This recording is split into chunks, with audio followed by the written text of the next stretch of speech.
नमस्कार, आपके साथ मैं रोहित कुमार। आप हैं न्यूज 4 नेशन पर।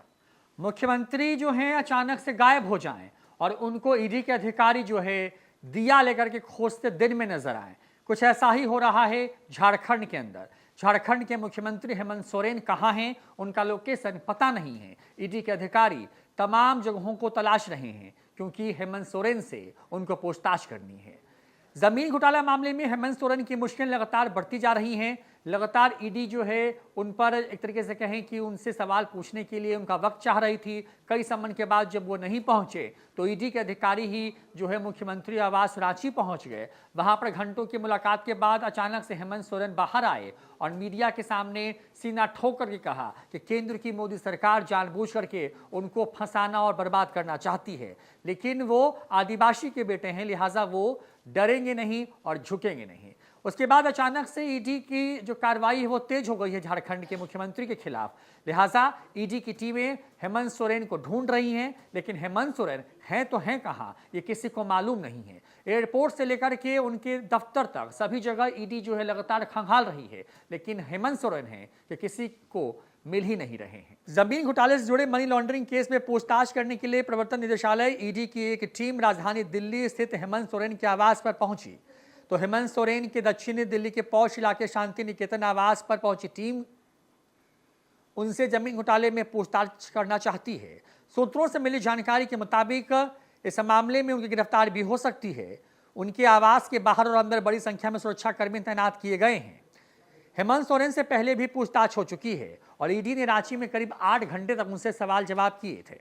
प्रवर्तन निदेशालय ने कथित भूमि घोटाले से जुड़े मनी लॉन्ड्रिंग मामले में पूछताछ के लिए झारखंड के मुख्यमंत्री हेमंत सोरेन को कुछ दिन पहले 10वां समन जारी कर उन्हें 29 या 31 जनवरी को पेश होने को कहा था। ये भी कहा था कि अगर वो पेश नहीं होते हैं तो खुद ईडी की टीम उनसे पूछताछ के लिए पहुंचेगी।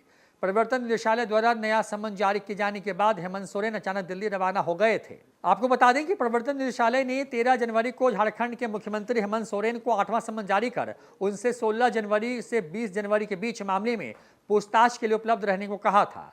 इसके पहले वह 7वें समन पर ईडी के सामने पेश नहीं हुए थे।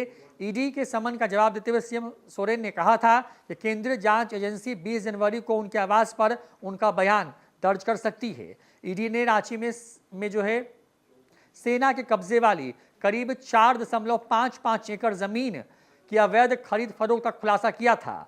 केंद्रीय एजेंसी ने इस मामले में रांची के बटगाई अंचल के राजस्व उप निरीक्षक भानु प्रताप प्रसाद को गिरफ्तार किया था। उनके आवास और मोबाइल फोन से बड़ी मात्रा में सरकारी दस्तावेज बरामद हुए थे। इन दस्तावेजों की छानबीन और उनसे जुड़े तथ्यों के सत्यापन को लेकर के ईडी मुख्यमंत्री हेमंत सोरेन से पूछताछ कर रही है। ईडी ने इसके पहले प्रदीप बागची, विष्णु कुमार अग्रवाल, भानु प्रताप प्रसाद और अन्य के खिलाफ झारखंड पुलिस और पश्चिम बंगाल पुलिस द्वारा दर्ज की गई एफआईआर के आधार पर धन शोधन अधिनियम की धाराओं के तहत केस दर्ज करके 3 भूमि घोटाले की जांच शुरू की थी।